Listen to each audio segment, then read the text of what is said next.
It's very easy. It's because it speaks to the heart directly.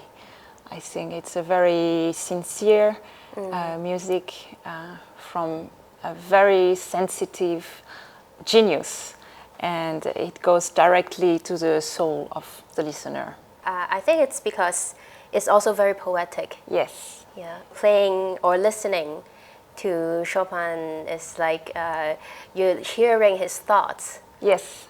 And it's like he's speaking to us, and then once the music is over, it leaves you to think about something. Yeah.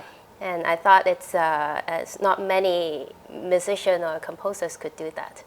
There is a lot of dream and improvisation feeling, in his music. He was also famous for his improvisation on the piano when he was improvising, and then he had trouble to write it down because he was so free in his mind and telling story, going with the moment, and that's what poesy is about, I think. So that's why it makes it very special.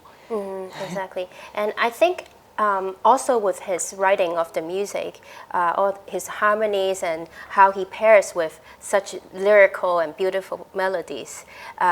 It could be very simple harmonies, but then with his use of very interesting combinations of different harmonies, I thought it gives me a lot of imaginations. What is the deep meaning he had when he was writing that? What he actually felt? And so that's why I thought it's not only about lyrical melodies, it's a lot of pain, actually, in his soul. Yeah. For pianists, we always play Chopin's music, and since we're little, and of course there's a Chopin competition and a lot of beautiful big repertoire for the pianist, and I think it means very much, very important to me because I learned how to be, to be musical, to be sincere through his music, and not just playing beautiful melodies, but through his music to transmit my emotions. So yeah, it's very important to me.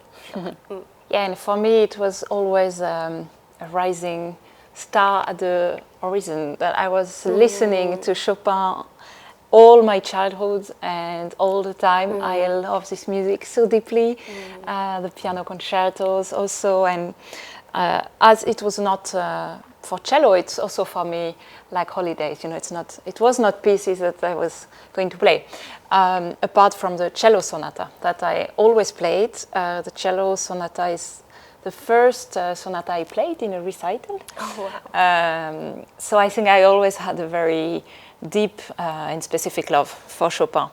And this cello sonata is dedicated to a person called Auguste Franchomme.